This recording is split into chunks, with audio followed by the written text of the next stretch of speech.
సింగరేణి సమస్యలపై కేంద్ర మంత్రి ప్రహ్లాద్ జోషికి వివరించామన్నారు deputy CM Bhatti Vikramarka. Tadicherla second block లో మైనింగ్ పర్మిషన్స్ ఇవ్వాలని కోరామన్నారు.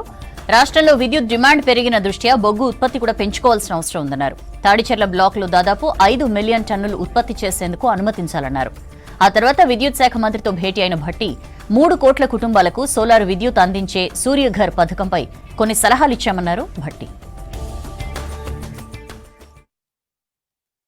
సింగరేణి కావలసినటువంటి కోల్ బ్లాక్స్ గురించి సింగరేణి అవసరాలు ఏమేమి ఉన్నాయో వాటన్నిటిని వారి దృష్టికి తీసుకుని వచ్చాం. అందులో ప్రధానంగా చాలా సంవత్సరాల నుంచి పెండింగ్ ఉన్నటువంటి Tadicherla second block in Jayashankar Bhupalpally Singareni colonies సంబంధించి ఇది 2013లోనే అసైన్ చేయడం జరిగింది. అసైన్ చేసినటువంటి ఈ తాడిచెర్ల 2 సంబంధించిన బ్లాక్ ఈరోజు రాష్ట్ర ప్రభుత్వం దాని మైనింగ్ పర్మిషన్ ఇవ్వడానికి లీజుకి ఇవ్వడానికి prior approval government of India నుంచి రావాల్సి ఉంది. 10 ఏళ్లుగా గత ప్రభుత్వం ఈ ప్రయర్ అప్రూవల్ తీసుకోపోవటం వల్ల ఈరోజు సింగరేణికి సంబంధించినటువంటి ఈ తాడిచెర్ల కోల్ బ్లాక్ మనం ఆడ మైనింగ్ చేసుకోలేని పరిస్థితిలో ఉన్నాం.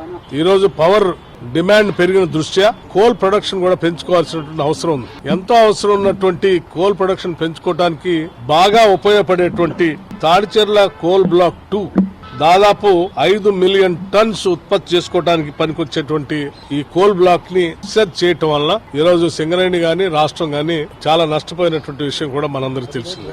దానికోసం ప్రత్యేకంగా మంత్రి గారికి లేఖ రాసి దానికి సంబంధించిన సమస్యను వారి దృష్టికి తీసుకుని వచ్చి ఇది ఆల్రెడీ 2013లోనే మాకు అసైన్ చేసింది, దీనికి సంబంధించి ప్రయర్ అప్రూవల్ కోసం ఇక్కడ పెండింగ్ ఉంది అని చెప్పి వారిని కన్విన్స్ చేయటం, వారు మనం రిప్రజెంటేషన్ ఇచ్చిన తర్వాత దానికి సంబంధించిన సమాచారం సంపూర్ణంగా వారికి మేము ఫర్నిష్ చేసిన తర్వాత వారు సహృదయంతో ఈ తాడిచెర్ల కోల్ బ్లాక్ 2కి సంబంధించి త్వరలోనే ప్రయర్ అప్రూవల్ ఇస్తామని చెప్పేసి వారు చెప్పడం జరిగింది.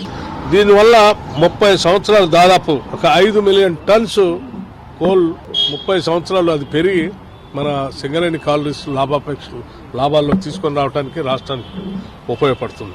అట్లాగే ఇప్పుడు ఆర్కే సింగ్ గారిని కూడా కలిశాం. రాష్ట్ర ప్రభుత్వం నుంచి మనందరికీ తెలిసిందే ఈరోజు దేశవ్యాప్తంగా గ్రీన్ పవర్ కావాలని సోలరైజేషన్లోకి పోవాలని చెప్పి చాలామంది ప్రపంచవ్యాప్తంగా కోరుతా ఉన్నారు. మన దేశంలో కూడా సోలరైజేషన్ త్వరగా వెళ్ళాలని మనం ఆలోచన చేస్తున్నాం. అందులో భాగంగా కొన్ని కార్యక్రమాలు కూడా మనం తీసుకొని ముందుకు పోతున్నాం.